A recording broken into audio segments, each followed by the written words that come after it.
안녕하세요, 서우입니다. 요즘 이런 질문을 많이 받는데요. 시험이 100일도 안 남은 시점에서 공부를 어떻게 해야 하는지 모르겠다고 말이죠. 물론 준비하는 시험에 따라선 공부 방법은 조금씩 다를 겁니다.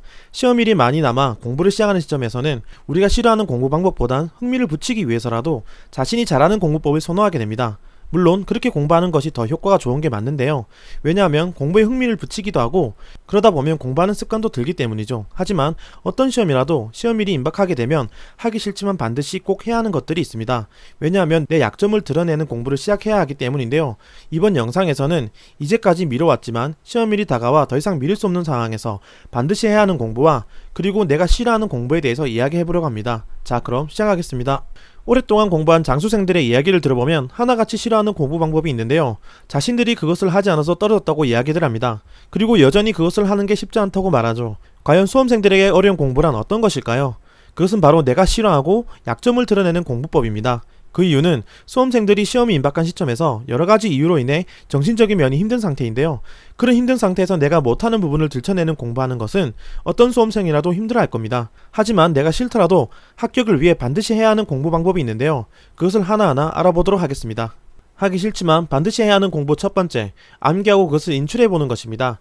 많은 수험생들은 자신이 모르는 것을 확인하는 과정을 가장 힘들어합니다. 내가 어제 10개의 단어를 외웠는데 하루가 지난 시점인 오늘에서 확인해보니 3개의 단어만 기억나고 나머지 7개의 단어는 기억이 나지 않는다면 기분이 어떨까요? 그것도 시험이 임박한 시점에서 말이죠. 너무 기분이 나쁠 것입니다. 왜냐하면 곧 시험인데도 불구하고 아직도 모르는 게 많구나 싶어서죠. 이런 불쾌한 감정을 느끼지 않기 위해 많은 수험생들은 반복적으로 암기하고 다시 인출하는 과정을 무시하고 이해하고 하나의 이야기로 연결해서 의미있게 암기하려고만 하죠. 물론 그렇게 해서 외워지는 것들도 있습니다. 효과도 아주 좋고요. 그러나 죽었다 다시 깨어나도 의미 연결이 안 되는 개념도 반드시 존재합니다. 문제는 여기서 발생하는데요. 반복 암기가 싫어서 이미지를 연상시키는 암기법을 사용하기도 하고 앞글자를 따서 암기하기도 하죠. 하지만 공부를 해보신 분들은 아실 겁니다. 그것을 생각해내는 시간도 꽤 걸리고요. 앞글자를 외워도 꾸준히 단어 전체를 인출해내지 않으면 앞글자만 기억하는 경우도 많습니다. 그리고 아무리 다양한 암기법을 사용해도 암기가 안 되는 개념들은 분명히 있기 마련인데요. 그럴 땐 우리가 가장 싫어하는 방법인 단순 반복, 암기 및 인출을 해야 하는 겁니다. 그런데 우리는 이렇게 의미 없이 외우는 것을 싫어하는데요. 왜냐하면 의미 없이 머릿속에 집어넣는 게 많이 힘들기 때문이죠. 그러나 아시다시피 우리 공부에 암기할 분량의 상당수는 이렇게 외워야 합니다. 왜냐하면 단순 반복만으로 외워지는 것들이 있기 때문이죠. 단순히 반복적으로 확인하고 인출하는 과정을 교육학 용어로 시연이라고 합니다. 시연은 뇌과학적으로도 암기하려는 대상을 반복적으로 보고 쓰는 과정에서 뇌는 그 개념이 중요하다고 인지하게 되고 단기 기억에서 장기 기억으로 넘어가는데 큰 도움을 주게 되죠.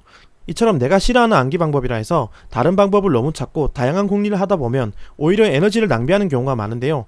내가 싫어하는 공부 방법이라고 해서 너무 돌아가다 보면 시간을 너무 비효율적으로 사용하기 때문에 시험을 임박한 시점에선 좋지 않은 공부 방법이 된다는 것입니다. 그래서 싫더라도 반복적으로 암기 인출하는 시간을 많이 투자해야 한다는 것이죠.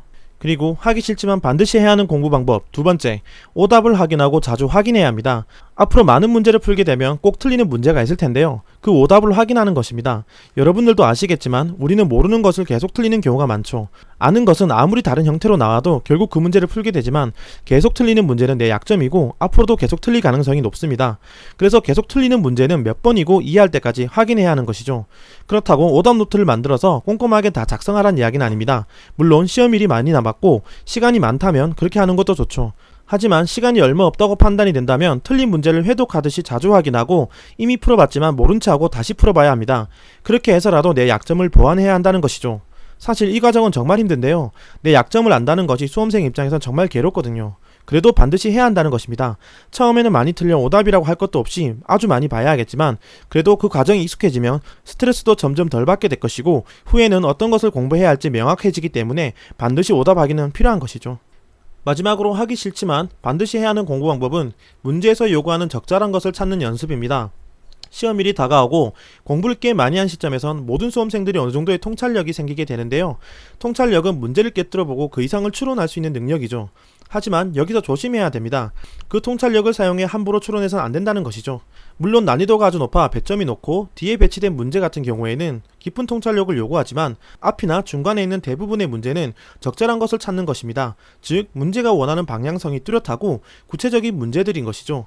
공부를 깊게 한 수험생일수록 더 상상의 나래를 펼치게 되는데요. 그러다 보면 문제가 원하는 적절한 방향에서 벗어나는 경우가 많습니다. 특히 장수생들이 이런 실수를 자주 하게 되는데요. 흔히 너무 잘 알기 때문에 학문적으로 접근해서 생기는 오류입니다. 이렇게 실수하시는 분들은 반드시 알아둬야 할 게 있는데요. 바로 우리가 푸는 문제는 기술적이고 기능적인 접근이 필요한 것이지 학문적이고 철학적인 접근은 그렇게 큰 도움이 되지 못한다는 것입니다. 예를 들어 임용고시의 교육학 논술 같은 경우에도 교육학은 원래 학문적인 접근이 당연하지만 결국 시험장에 나오는 문제는 학교에서 실제로 사용되고 적용할 수 있는 기능적인 교육학을 원하죠. 그래서 학문적으로 교육학을 생각하고 공부를 했다간 실제 학교 상황에서 교육학 이론을 적용하지 못하는 경우가 빈번하게 발생하는 겁니다. 그래서 문제에서 말하는 적절한 것은 출제자가 원하는 의도이고 수험생인 나는 그 적절함에 맞춰 사고하는 연습이 반드시 필요하다는 것입니다. 그래서 기출문제를 분석하거나 모의고사를 많이 풀어보는 것이죠. 오늘은 하기 싫지만 반드시 해야 하는 공부에 대해서 알아봤는데요. 유명한 이야기인 바닷가재가 성장하는 방법에 대해서 말해볼까 합니다. 바닷가재의 껍질은 성장하지 않고 그대로지만 바닷가재의 몸은 계속 성장하는데요. 바닷가재의 몸이 너무 커져 껍질이 좁다고 느껴질 때, 즉 스트레스가 찾아올 때 위험하지만 바닷가재는 껍질을 버리고 어두운 바위 밑으로 가서 새 껍질을 만듭니다. 그리고 다시 나오죠. 하지만 바닷가재의 몸이 성장해 그 껍질도 언젠간 작게 느껴질 것이고 바닷가재는 또 스트레스를 받게 됩니다. 그럼 바닷가재는 다시 성장하기 위해 그 껍질을 버리고 다시 바위 밑으로 가서 새 껍질을 만들게 되는데요. 저는 우리 수험생들도 똑같은 과정으로 성장한다고 생각합니다. 여러분들도 꾸준히 공부하다가 지루해진다거나 스트레스를 받게 된다면 그때가 여러분들이 성장할 때가 된 것이죠. 그러면 지금 여러분들이 껍질을 깨고 새로운 껍질을 만들어 성장해야 합니다. 좋고 새로운 껍질을 얻기 위해선 껍질을 버리는 어려움이 필연적이듯 변화하는 과정에서 오는 위협과 어려움은 어찌 보면 당연하겠죠. 하지만 그것을 이겨내면 더 크고 새로운 껍질을 가지게 되듯이 하기 싫지만 해야 하는 것들을 수행했을 때 주어지는 선물은 바로 성장입니다. 그래서 우리가 공부하면서 점점 스트레스를 받는다면 우리가 성장할 시기라고 깨닫고 그 껍질을 깨고 다시 성장하는 사오TV의 구독자가 되었으면 좋겠습니다. 오늘은 여기까지입니다. 구독과 좋아요는 사오를 더 좋은 영상을 만들게 합니다. 이상 사오였습니다.